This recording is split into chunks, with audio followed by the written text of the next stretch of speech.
Okay, so I want you to picture something for a second.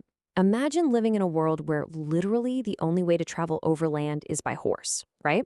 Now, picture your neighbor building this strange three-wheeled metal contraption powered by a gasoline engine. It's incredibly noisy, it belches thick black smoke, and honestly, it breaks down constantly. Well, this was Carl Benz's reality. He had this massive dream that one day we'd all travel without horses, but the actual machine he built to prove it, it terrified people. They weren't excited by it at all, they were genuinely afraid of this mechanical monster clattering down their streets. And that fear very quickly turned into public mockery. People would look at this smoking, stalling invention and just ask, who would ever want to travel in a machine like that? And that heavy public skepticism wasn't just background noise. It actually started to crush Carl. Even though he'd officially patented his invention, the constant ridicule really took its toll. People just couldn't see its potential. And tragically, Carl himself was starting to lose faith in his own life's work. I mean, his brilliant idea was literally on the verge of just being abandoned to gather dust in a workshop. But here's the thing. This explainer isn't just about the inventor. While we have Carl, the brilliant creator who is uncertain, losing faith, and hiding out in his safe workshop, we also have his wife, Bertha Benz. She didn't just see a noisy, imperfect machine. She saw the years of sleepless nights, the relentless determination, and the pure genius her husband had poured into it. And crucially, Bertha wasn't just some cheerleader on the sidelines. She was a financial risk-taker who had actually bankrolled Carl's business with her own dowry. She was his partner, his investor, and this fierce believer who was all about taking action. She knew they couldn't just sit around waiting for absolute perfection. Which brings us to Section 1, A Secret Morning Departure. It was August 1888, and Bertha decided it was time to take matters completely into her own hands. So, without asking for permission, and without leaving a long, drawn-out explanation, Bertha wakes up her two teenage sons, Eugene and Richard. And while Carl is literally still fast asleep in bed, the three of them quietly push the Benz motor car right out of the workshop.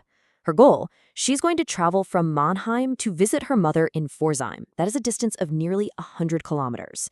Now, today, a 100-kilometer drive is just a morning commute, right? But in 1888, this was a terrifying moonshot. There were no gas stations, no mechanics, no traffic signs, and absolutely no roads designed for automobiles. The whole concept of traveling by car simply did not exist until this exact moment. Bertha was driving straight into the complete unknown. Moving on to Section 2, Problem Solving on the Fly. As you'd probably guess, driving a fragile prototype into the unknown meant Bertha was about to face a serious gauntlet of trials. The journey was chaotic from the start. The three-wheeled vehicle is rattling violently over rough country roads. People in the fields are stopping their work just to stare. Horses are totally panicking at the sight of it, and kids are watching like an actual dragon is rolling through their village.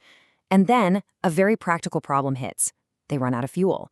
And remember, gas stations weren't a thing yet, so Bertha stops at a local pharmacy in a town called Weislach. She buys something called Ligroin. Now, Ligroin was actually a petroleum-based cleaning fluid, but Bertha knew it could be used as fuel.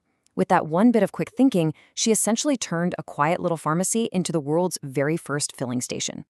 But she wasn't just steering this thing. She was keeping it alive using pure resourcefulness. Soon after they get fuel, the fuel line gets blocked. With no mechanic to call and no spare parts, what does Bertha do? She takes a long pin out of her hat and carefully uses it to clear the blockage in the pipe. I mean, wow. Later, an electrical wire loses its insulation and starts shorting out. So she literally takes off part of her own garter to insulate the wire. She even had to get a local blacksmith to help fix a snapped drive chain. She was using her own everyday clothing to solve complex mechanical failures on an experimental engine. It is the ultimate MacGyver moment, decades before that was even a concept. And the challenges weren't just mechanical. They were intensely physical, too. On steep hills, this early engine just didn't have the horsepower to carry them up. It would just stall. So they had to adapt. Step 1, one of her boys takes the tiller to steer.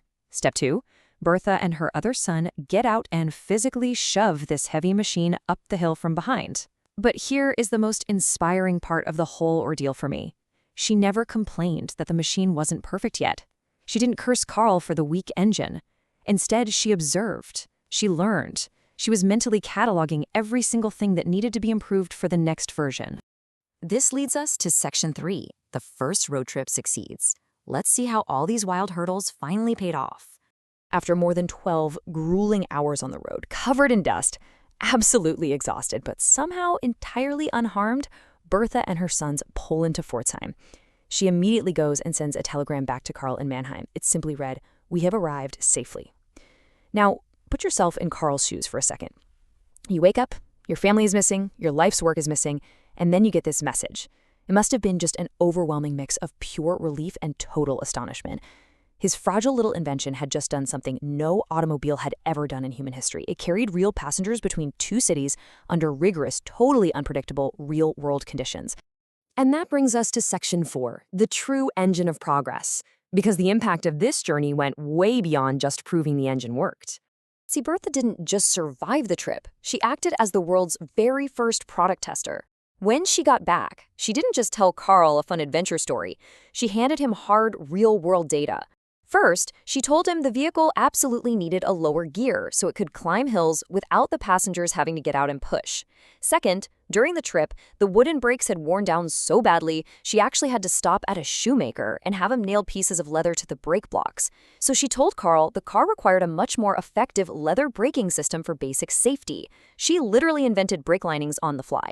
Carl listened, he implemented her changes, and suddenly, the public, who had completely dismissed this as a useless smoking toy, started talking.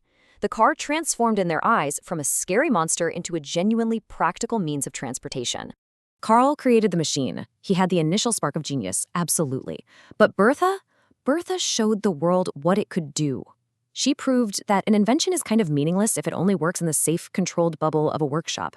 She demonstrated its value out in the messy, unpredictable real world.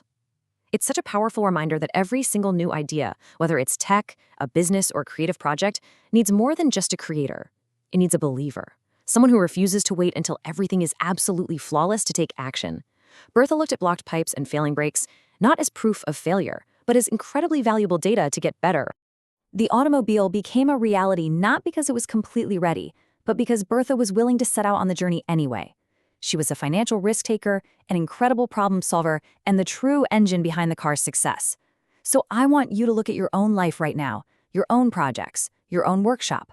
What imperfect idea are you holding back, just waiting to test? Stop waiting for absolute perfection. Get it out onto the open road, see where it breaks, and just like Bertha, use a hat pin if you have to, just to keep moving forward.